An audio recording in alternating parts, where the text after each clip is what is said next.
In this edition of RPP News, a police reminder that it's rude to point, the state election candidates emerge, and Eagle Rock turns 50. Hello, I'm Catie Sharp. Welcome to the latest edition of RPP News, bringing you stories from across Frankston and the Mornington Peninsula. Police have charged a Seaford man after a laser was allegedly pointed at the police air wing on Wednesday night. The helicopter was flying above the Carrum Downs area at around 11 p.m. when a laser was shone at the aircraft several times. Air wing officers directed police on the ground to an address in Skye, where they found a laser and arrested a 36-year-old man. The man was charged with reckless conduct endangering life, assaulting police and possessing a prohibited weapon, and was remanded in custody. The leader has reported a 21-year-old Mornington woman will stand trial following the death of a Tyab man killed while supervising his learner driver son. Grace Griggs was involved in a fatal collision with another vehicle on Mornington Tyab Road, Moraduck, in June 2021. The court heard Ms Griggs was driving a Mazda sedan that overtook a truck just prior to an accident with a Ford Falcon Ute. Zane Mialitsis, who was an 18-year-old learner driver at the time, was behind the wheel of the ute, being supervised by his father, Gary. Ms Griggs will return to court on September the 21st to face a charge of dangerous driving causing death. She has pleaded not guilty. The November state election is nearing and candidates are stepping forward to promote their positions and priorities. Peninsula doctor Kate Lardner will contest the seat of Mornington as an independent. The lifelong Peninsula resident and co-founder of Healthy Futures told RPP she is not convinced that either of the main parties can deliver for the Peninsula and believes that the community needs a strong, independent voice.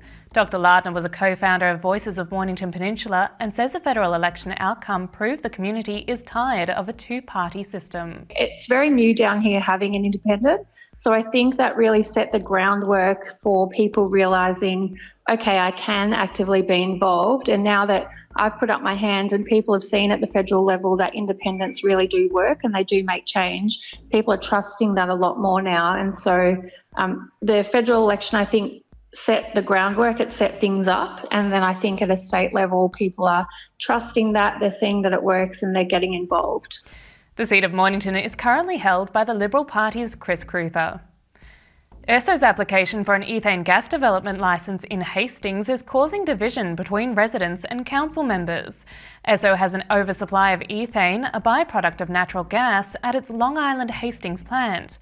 Burning the ethane will generate enough electricity for 35,000 homes, but will also increase the peninsula's greenhouse gas emissions by 6% a year. At a June planning meeting, councillors voted 6-3 to oppose the plan, despite an officer's report that could not take issue with the project's environmental impact. The council debated the issue for over an hour this week in camera, following complicated and divisive discussions. Mayor Anthony Marsh reported the outcome to RPP. So I can't disclose the report itself, but the actual decision I can disclose, and that was that council resolved that it will not file an objection to the issuing of a development licence to ESSO Australia Pty Ltd by the Environment Protection Authority. So effectively, we're not going to intervene at this point and launch an appeal in the courts or in VCAP. So there's nothing in the decision that provides support, but effectively it's saying that at this point we won't intervene. So it's not, actively supporting the project, but it's not using council and ratepayer resources at this point to intervene through a VCAT appeal.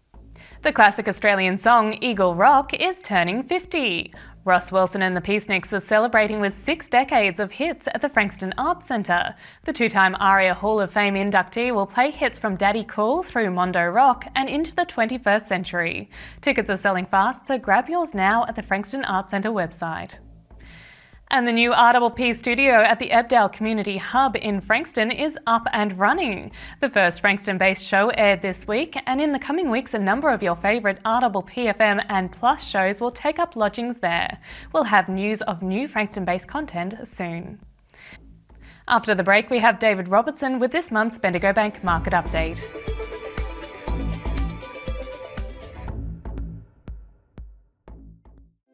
Everyone knows Australia has 4 big banks, but the 5th biggest retail bank is snapping at their heels.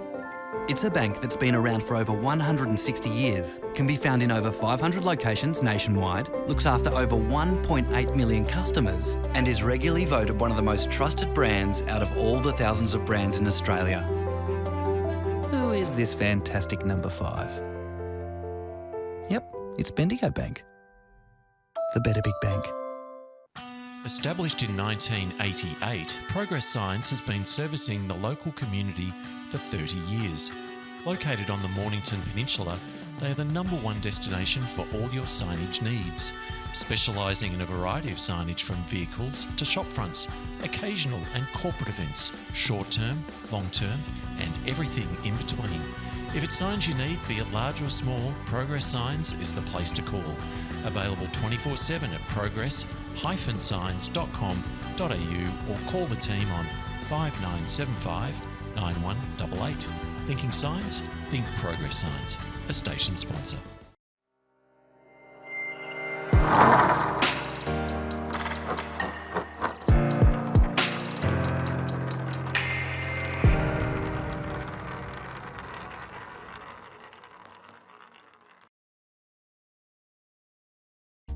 More challenges for global markets as central banks keep lifting interest rates, and for Australia, similar risks but with labour markets still as strong as ever. Our outlook for the markets and the domestic economy on the first day of spring.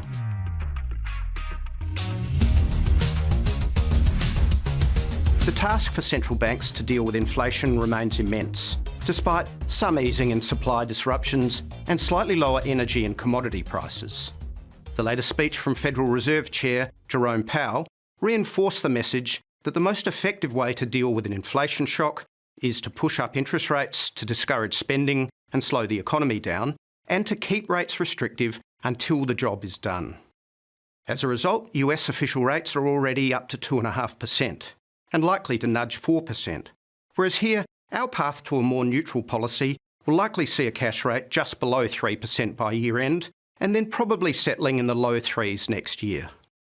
The impact of these rate hikes, on top of the large increases in the cost of almost all goods and services, will be seen with a much slower growth rate next year. But the impact on the jobs market is harder to anticipate, given its unique position. Not only have we got the lowest unemployment rate since the early 70s at 3.4%, but for the first time on record, we have more job vacancies than people looking for work, which brings this week's Jobs and Skills Summit sharply into focus. The low unemployment rate is indicative of strong demand for labour, coinciding with the fall in net migration, international student numbers, and delays in working visas. So the short-term focus is clearly on these factors, but the medium-term imperative from the summit is to lift productivity to sustainably build wages growth above the inflation rate. Productivity growth has been relatively slow since the GFC, and as the chart shows, wages growth had halved over the decade from around 4% to only 2%, although inflation was even lower going into the pandemic. But since last year, the surge in inflation has overtaken the wage price index. This is one example of just how destructive inflation can be. It undermines wages and income, asset values, and purchasing power. So, if left unchecked, is a lot more damaging than any short-term economic downturn. The aim is to get inflation down to around 2.5% and also to achieve wages growth sustainably above that rate.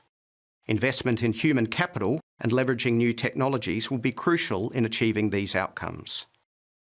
Despite inflated costs and RBA rate hikes, consumers are still spending more than ever based on the latest retail sales numbers, which is another unique attribute of our economy.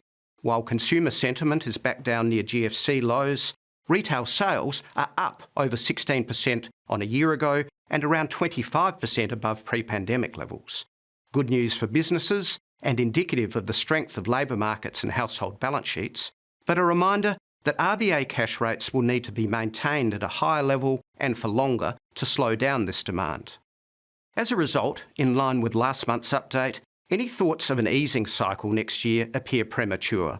So we continue to forecast lower GDP growth in 2023, around 1.5%, a slightly higher unemployment rate, hopefully only back to the 4s, and after the 1.6% fall in property values in August, a peak to trough record fall for property in the mid-teens.